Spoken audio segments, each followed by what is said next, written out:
my daughter screamed. You ruined my life! And threw my oxygen tank out the window. I packed my bags in silence. Days later, she came home to an empty house and an envelope on the floor. Subscribe to the channel for more stories like this, and comment the city you're watching from. My name is Helen and I'm 65 years old. 3 years ago, I moved in with my daughter Stella after a pulmonary embolism left me dependent on oxygen therapy. What I thought would be temporary became permanent, and what I hoped would bring us closer has slowly torn us apart. The morning everything changed started like any other Tuesday. I was sitting in the kitchen, my portable oxygen concentrator humming quietly beside me, when Stella rushed downstairs wearing that familiar expression of barely contained irritation. Mom, we need to talk about your appointment today, she said, not looking at me as she grabbed her coffee mug. Dr. Martinez wants to discuss your breathing therapy schedule. I nodded, feeling that familiar tightness in my chest that had nothing to do with my lungs. Of course, sweetheart. What time do we need to leave? Stella spun around, her dark eyes flashing. Mom, I can't keep taking time off work for every single appointment. I've already used up most of my sick days this year. The words hit me like a physical blow. I'd been going to these appointments alone for months, struggling up the stairs to the medical building, dragging my oxygen tank behind me. But this time, Dr. Martinez had specifically requested that family be present to discuss my treatment plan. I thought. The doctor said it was important for you to be there, I said quietly, my voice barely above a whisper. Stella's face reddened. She set down her mug so hard that coffee splashed onto the counter. Important for who, Mom? Important for you, or important for me to hear how much worse you're getting? I felt my chest constrict, and I reached for the oxygen mask hanging around my neck. The familiar plastic pressed against my face as I took several deep breaths, trying to calm both my lungs and my racing heart. That's exactly what I'm talking about, Stella continued, her voice rising. Everything has to stop when you need your oxygen. Every conversation, every plan, every aspect of my life revolves around your breathing problems. I lowered the mask, my hands trembling. I never asked for this, Stella. I never wanted to be a burden. But you are. The words exploded from her with such force that I actually flinched. You are a burden, Mom. Do you have any idea what my life has become? I haven't been on a date in over a year because I can't leave you alone for more than a few hours. My friends stopped inviting me places because I always have to cancel. And now you want me to take more time off work. I stared at my daughter, this woman I had raised, sacrificed for, loved unconditionally. Her face was twisted with a resentment I'd been pretending not to see for months. I ruined your life, I said, the words coming out flat and emotionless. Yes, Stella screamed, her composure completely shattered. You ruined my life. I was supposed to get married, have kids, build a career. Instead, I'm stuck here playing nurse to someone who's never going to get better. What happened next felt like it unfolded in slow motion. Stella grabbed my portable oxygen concentrator, my lifeline, and in one violent motion, hurled it toward the open kitchen window. The machine crashed through the screen and landed somewhere in the backyard with a sickening thud. The silence that followed was deafening. I sat there, staring at the broken window screen, my backup oxygen canister the only thing standing between me and a potentially fatal breathing episode. My hands shook as I reached for the emergency tank I kept nearby, connecting the tubing with practiced efficiency born from 3 years of dependence. Stella stood frozen, her face pale with shock at what she'd just done. For a moment I thought she might apologize, might rush to help me or check if I was okay. Instead, she grabbed her purse and keys. I'm going to work, she said, her voice hollow. Figure out your own ride to the doctor. The front door slammed shut, leaving me alone with the echo of her words and the steady hiss of oxygen flowing through my emergency tank. I sat there for what felt like hours, staring at that broken window, finally understanding that I had become exactly what I'd feared most. A burden that my own daughter couldn't bear. That night, as Stella avoided eye contact during our silent dinner, I made a decision that would change both our lives forever. I wouldn't be anyone's burden anymore. That night I couldn't sleep. The oxygen concentrator from the backyard had been retrieved and was working again, but something inside me had broken that couldn't be fixed so easily. I lay in my bed, listening to the familiar rhythm of the machine, and let my mind wander back to when things were different. Stella was 7 when her father died. A heart attack at 42, sudden and merciless, leaving me a widow with a little girl who kept asking when Daddy was coming home. I remember holding her small hand at the funeral, promising her that everything would be okay, that I would take care of her no matter what. And I did. I worked 2 jobs, cleaning offices at night and working at the department store during the day, so I could keep us in our little house. I remember the exhaustion that seemed to live in my bones, how I'd fall asleep standing up sometimes while folding laundry. But I never complained, never let Stella see how hard it was. I was the one who attended every school play, every parent-teacher conference, every soccer game. When Stella broke her arm in 4th grade, I was the one who rushed to the school, held her while she cried, and stayed up all night to make sure she was comfortable. When she had her first heartbreak at 16, I was the one who brought her ice cream and listened to her sob for 3 hours. I put myself through night school to become a bookkeeper so I could provide better for us. Every dollar I earned went toward her college fund, her clothes, her dreams. I drove a car that was 15 years old because I wanted her to have new textbooks. I wore the same winter coat for 8 years because Stella needed a laptop for school. The bitter irony wasn't lost on me. The same sacrifices I'd made with love and dedication had somehow become the foundation of her resentment. I got up quietly and walked to the kitchen, my oxygen tank rolling behind me on its little cart. The broken window screen had been temporarily covered with plastic and tape, but I could still see the damage in the moonlight. Opening the refrigerator, I stared at its contents. Meals I'd prepared that Stella barely touched, medicine bottles with my name on them lined up like little soldiers of dependency. When had I become this person?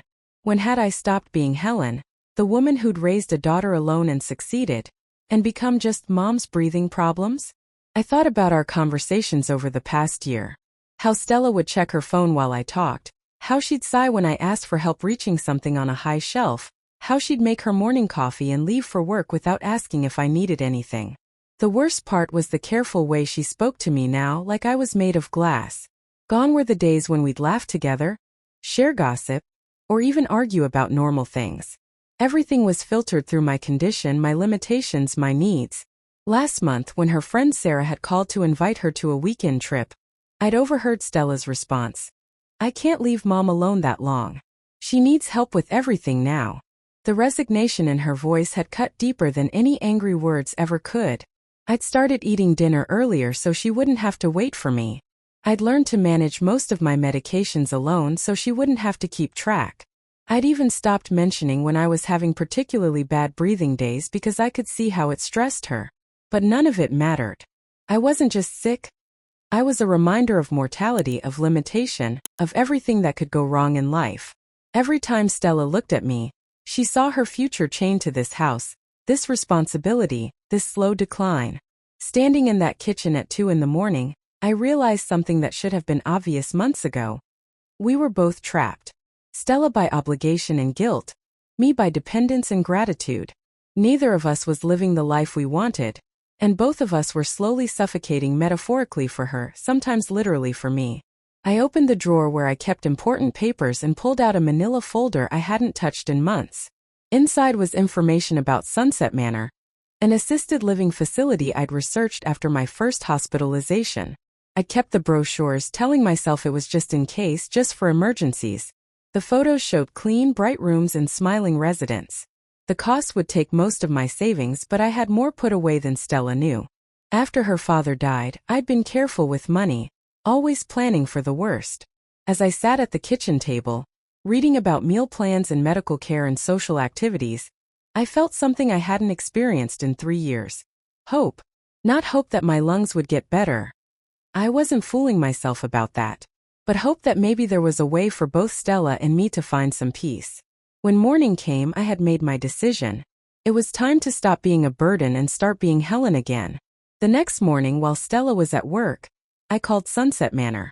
My hands trembled as I dialed the number I'd memorized from staring at the brochure all night. Good morning, Sunset Manor. This is Patricia speaking. Hello, I said, my voice steadier than I felt. My name is Helen Morrison. I'd like to schedule a tour, please. Patricia's voice was warm and professional. Of course, Mrs. Morrison. Would you like to bring family members with you? I closed my eyes. No, this will just be for me. That afternoon, I took a taxi to the facility. The driver helped me with my oxygen tank, and I felt a small spark of independence I hadn't experienced in months. I was making my own decisions, moving at my own pace, without having to consider anyone else's schedule or mood. Sunset Manor was nothing like the sterile, depressing nursing homes I'd imagined. The lobby had comfortable seating areas with residents reading newspapers and playing cards. Through large windows, I could see a garden where people were tending to flower beds and walking along paved paths. Patricia met me at the front desk. She was a woman about my age with kind eyes and laugh lines that suggested she genuinely enjoyed her work. "Mrs. Morrison, welcome. I'm so glad you decided to visit us."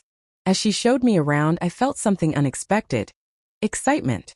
The rooms were small but private, each with its own bathroom and space for personal belongings. The dining room had round tables where residents sat in small groups, chatting over their lunch. There was a library, a craft room, and even a small movie theater. "We have medical staff on duty 24 hours a day," Patricia explained as we walked past the nursing station. "Many of our residents have oxygen therapy needs, so our staff is fully trained in respiratory care." The words hit me like a revelation. I wouldn't be the sick one here. I wouldn't be the exception, the burden, the one person whose needs dictated everyone else's day. I would just be Helen, one of many people getting on with their lives despite their limitations. "How soon could someone move in?" I asked, trying to keep my voice casual. "Well, we do have a waiting list, but we actually have a room available now. The previous resident moved to be closer to family just last week." That evening I called my bank. The conversation was brief and businesslike. Yes, I had enough in my savings account to cover the entrance fee and first year's expenses at Sunset Manor. No, I didn't need to discuss this with anyone else. The account was in my name only. For the next week, I planned in secret. While Stella was at work, I sorted through my belongings, deciding what to take and what to leave behind. I packed my clothes, a few photo albums, my mother's jewelry, and the small television from my bedroom. Everything else could stay. The hardest part was writing the letter. I must have started it 20 different ways before I found the words that felt right. "My dear Stella, by the time you read this, I will be settled in my new home at Sunset Manor. Please don't be angry or worry about me. This decision is not about punishment or hurt feelings. It's about love. I love you too much to watch you sacrifice your life for mine.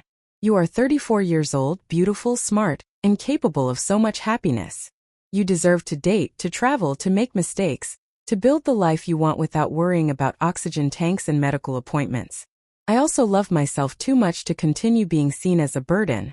At Sunset Manor, I will have friends, activities, and medical care when I need it. I will be Helen again, not just mom's breathing problems. You gave me 3 years of your life when I needed them most. That was a gift, and I will always be grateful. Now I am giving you back your freedom, and I hope you will see it as the gift I intend it to be." I paid for a year at the facility with my own savings. Money you didn't know I had, because I've always been better at managing finances than you realized. You don't need to worry about me or feel guilty about this choice.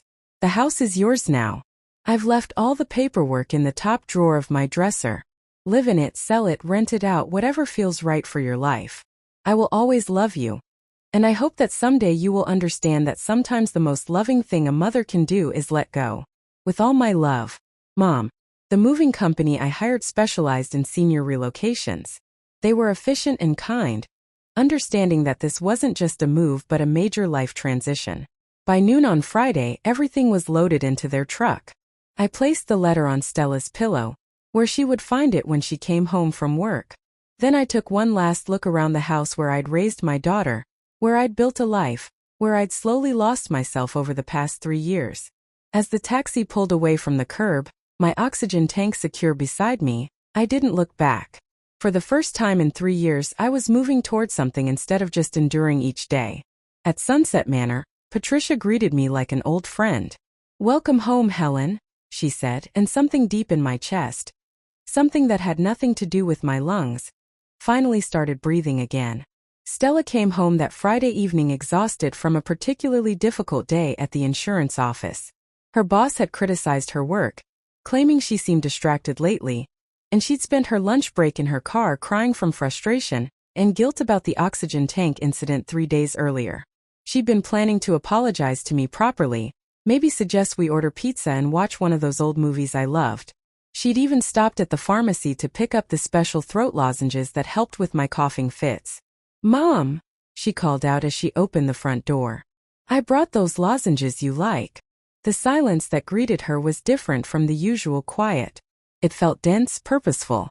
My oxygen concentrator, which had hummed constantly in the background for 3 years, was silent. "Mom," Stella called again, louder this time, dropping her purse and the pharmacy bag on the entryway table. "Are you okay?" She checked the living room first, then the kitchen. My favorite chair was empty, the television off. The kitchen was spotless, too spotless. Even my usual coffee mug was missing from the dish rack. A cold dread began spreading through her stomach as she climbed the stairs to my bedroom. The door was open, and she could see immediately that something was terribly wrong.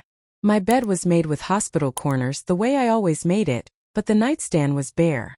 My medications, my extra oxygen mask, my reading glasses, all gone. That's when she saw the envelope on her pillow with her name written in my careful handwriting. Stella's hand shook as she opened it. She read the letter once quickly, then again more slowly, then a third time as the reality of what had happened began to sink in. "No, no, no," she whispered, then shouted.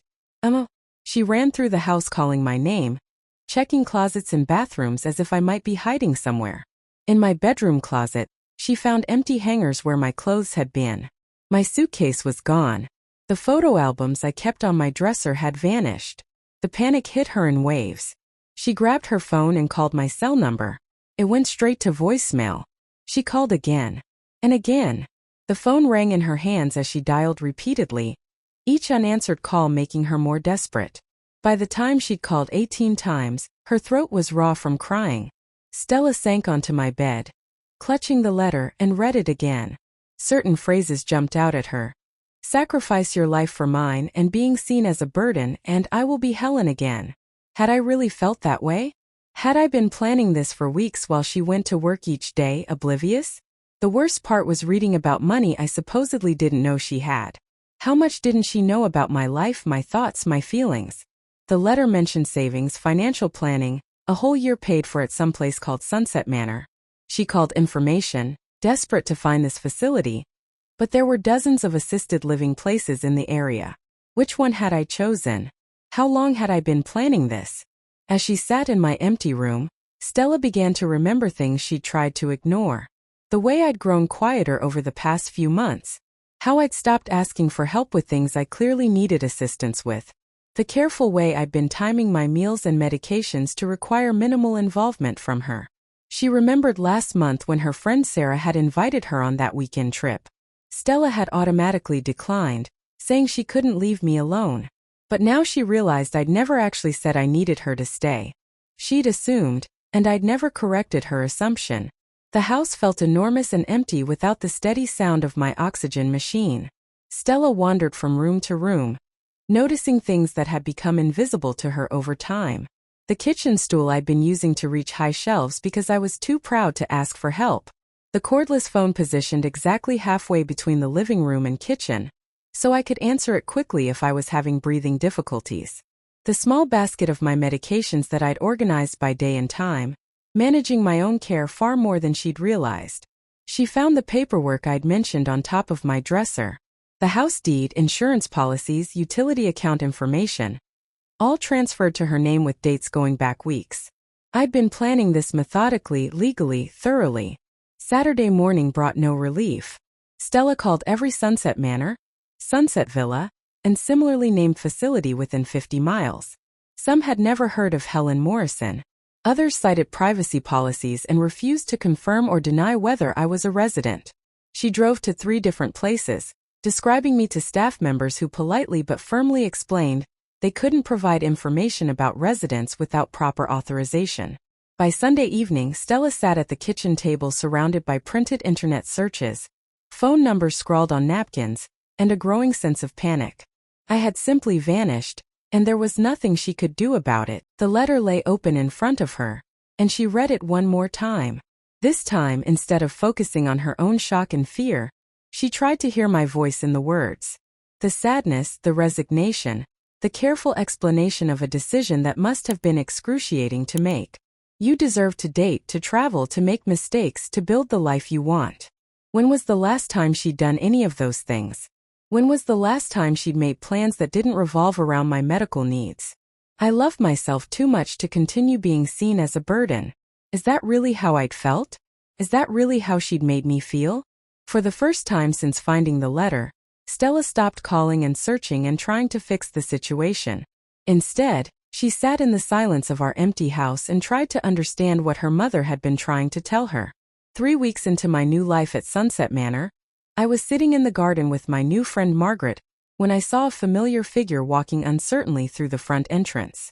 Stella.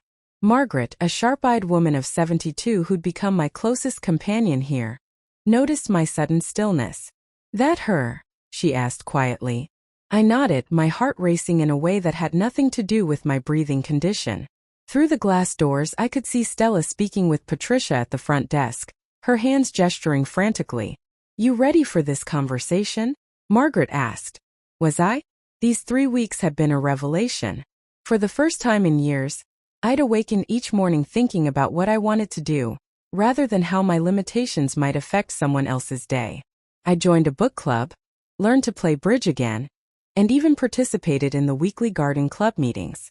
My oxygen levels had actually improved slightly, something Dr. Martinez attributed to reduced stress during my first appointment here. "I think so," I said, watching as Patricia led Stella toward the garden doors. When Stella stepped outside, I was struck by how tired she looked.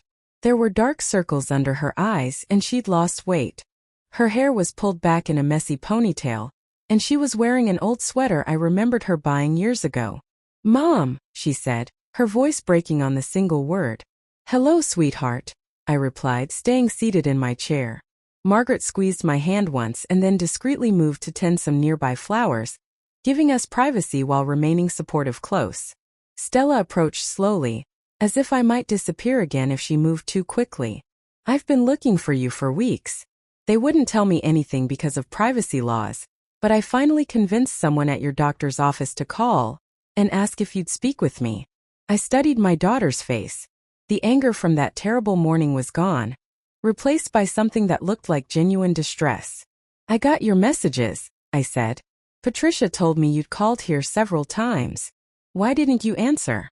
Why didn't you call me back?" Tears were starting to form in her eyes. "I was terrified something had happened to you, because I needed time to remember who I was before I could figure out who we are," I said quietly. Stella pulled a plastic chair closer to mine and sat down. "Mom, I'm so sorry about what I said about throwing your oxygen tank. I was stressed and tired, but that's no excuse. I never meant." "Yes, you did," I interrupted gently. "And that's okay, Stella. You meant every word and you needed to say them." She stared at me, clearly not expecting that response. "You weren't wrong," I continued. "I had become a burden.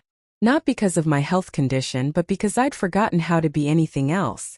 I'd stopped being your mother and become your patient. I'd stopped being Helen and become a collection of medical needs and limitations. But I should have been more patient, more understanding." "No," I said firmly. "You should have been 34 years old. You should have been living your own life, making your own mistakes, building your own relationships. Instead, you were managing mine." Stella was crying openly now. "I don't know how to do this without you. The house feels so empty. I keep expecting to hear your oxygen machine, and when I don't, I panic thinking something's wrong. I realized I don't even know how to cook for just myself anymore." I reached over and took her hand. "That's exactly why I had to leave. We'd both forgotten how to live our own lives." "But I miss you," she whispered. "I miss talking to you, having coffee with you in the mornings. I miss you being there when I get home from work." "I miss you too," I admitted. "But Stella, look at me. Really look at me." She lifted her head and studied my face. "I'm healthier here. I'm happier here. I have friends who don't see me as a medical condition. I wake up thinking about what book I want to discuss at book club, not whether I'm going to have a good breathing day. This isn't punishment. It's liberation for both of us." Stella wiped her eyes with the back of her hand. "So what happens now? Do I just never see you again?" That's up to you, I said. But if we're going to have a relationship, it needs to be different. I won't be moving back into that house. I won't be depending on you for daily care. And you need to stop feeling guilty about wanting your own life. I want to see you, she said quickly. I want us to figure this out. Then let's start slowly. Maybe lunch once a week? Not at the house. Somewhere neutral where we can just be two women having a conversation, not a caregiver and a patient. Stella nodded eagerly. I'd like that. I'd really like that. As we sat in the garden, Margaret approached with a gentle smile. I hate to interrupt, but they're serving afternoon tea in the sunroom. Helen, would you like to introduce your daughter? I looked at Stella, who was wiping the last of her tears and trying to compose herself. Stella, this is my friend Margaret. Margaret, this is my daughter. It's wonderful to meet you, Margaret said warmly. Your mother talks about you all the time. She's very proud of you. I saw Stella's surprise at this. She is. Oh yes. She tells everyone about your work at the insurance company, how you handled the Jackson case last month. She brags about what a capable, independent woman you are. Stella looked at me with wonder. You talk about me? Of course I do. You're my daughter and I love you. That never changed, even when we both forgot how to show it properly. For the first time in months, Stella smiled, a real smile that reached her eyes. 6 months later, I was sitting across from Stella at Romano's, a small Italian restaurant that had become our regular lunch spot. Every Tuesday at noon, we met here. A tradition that had evolved naturally from those first tentative visits at Sunset Manor. So I have news, Stella said, twirling pasta around her fork with the kind of nervous energy I'd learned to recognize over our weekly lunches. Good news, I hope? I asked, sipping my water and trying not to show how much I looked forward to these updates about her life. I think so. I hope so.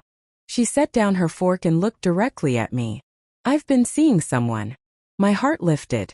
Tell me about him. His name is David. He's a teacher at the elementary school near my office. We met at that coffee shop on 5th Street about 2 months ago. Her cheeks flushed slightly. He's kind, Mom. Really kind. And patient. And he makes me laugh. 2 months. I raised an eyebrow. And you're just telling me now? Stella looked sheepish. I wanted to make sure it was real before I said anything. And honestly, I wasn't sure how to talk about dating with you. It felt strange after. After you spent 3 years convinced you couldn't have a personal life because of me, I finished gently. She nodded. It's still hard sometimes. Last week, David invited me to spend the weekend at his cabin, and my first instinct was to say no because what if you needed something? But you caught yourself? I caught myself. And I went. And it was wonderful, Mom. We hiked, we cooked together, we talked until 2 in the morning. I felt like myself again. I reached across the table and squeezed her hand. I'm so happy for you, sweetheart. When do I get to meet this David? Actually, Stella said, her nervousness returning, I was hoping maybe next week? He could join us for lunch here if that's okay with you. I would love that. We ate in comfortable silence for a few minutes. These lunches had taught us both how to be together without the weight of caretaking hanging over every conversation. I told her about my book club's latest selection, my progress in the watercolor painting class I joined, and the ongoing drama between 2 residents who were competing for the attention of the new gentleman in apartment 12B. Stella shared stories from her work, her growing confidence in her personal life, and her recent decision to take a photography class, something she'd wanted to do since college, but had never made time for. I have something to show you, I said, reaching into my purse. I pulled out a small framed photograph that Margaret had taken last week during our garden club meeting. It showed me laughing with 3 other women, all of us wearing ridiculous sun hats and holding gardening tools. You look so happy, Stella said softly, studying the picture. I am happy.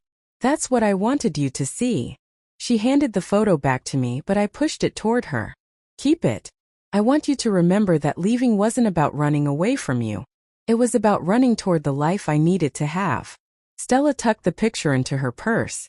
I still have your letter, she said quietly. I keep it in my bedside table. Sometimes I read it when I'm making decisions about my life. It reminds me that it's okay to choose what makes me happy. And what makes you happy these days? Stella considered the question seriously. David makes me happy. My photography class makes me happy. Having my own space in the house. I turned your old room into a home office, by the way. I hope that's okay. It's perfect. What else? These lunches make me happy. Knowing that you're thriving, that you have friends, that you're painting again. Remember how you used to paint when I was little? I'd forgotten about that until Margaret mentioned your watercolor class. I had forgotten too, until Patricia had shown me the art room at Sunset Manor, and something long dormant had stirred back to life. I want to show you something too, Stella said, pulling out her phone. She scrolled through photos until she found what she was looking for. David took this last weekend. The photo showed Stella standing on a rocky outcrop, arms spread wide, face turned toward the sun. She looked free, unburdened, genuinely joyful. That's my daughter, I said with pride. That's the woman I raised. I was so angry at you for leaving, Stella admitted. For weeks I felt abandoned and betrayed. But looking at this picture, seeing myself like this, I understand now what you meant in your letter. Sometimes the most loving thing someone can do is let go. It was the hardest thing I've ever done, I told her. Harder than raising you alone after your father died. Harder than working 2 jobs to keep us afloat. But it was also the most important thing I've ever done. For both of us, Stella agreed. As we finished lunch, Stella reached into her purse again. I have something else. I've been carrying this around for weeks, trying to find the right moment. She handed me an envelope with my name written in her careful handwriting. You don't have to read it now, she said quickly. But I wanted you to have it. It's my letter to you. All the things I should have said. All the things I understand now that I couldn't see before. I tucked the envelope into my purse next to the gardening photo. Thank you. I'll treasure it. Same time next week? Stella asked as we gathered our coats. Wouldn't miss it. And bring David. I want to meet the man who makes my daughter smile like that. As we hugged goodbye outside the restaurant, I reflected on how much had changed. Stella no longer hugged me like I might break. I no longer felt guilty for taking up space in her life. We were mother and daughter again, but we were also 2 independent women who chose to be in each other's lives. Walking back to Sunset Manor, my oxygen tank rolling quietly beside me, I thought about the envelope in my purse. Whatever Stella had written, I knew it would be honest, thoughtful, and probably bring me to tears. But they would be good tears. The kind that came from healing rather than hurt. That evening I sat in my small apartment with Margaret, both of us working on our latest watercolor projects. Through my window I could see the garden where Stella and I had first talked after my move here. No regrets? Margaret asked as if reading my thoughts. I looked at my painting, a simple landscape that captured the view from my window, and thought about my life. My daughter was building a relationship with a kind man.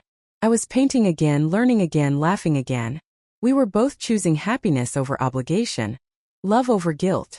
No regrets, I said firmly. Only gratitude for second chances.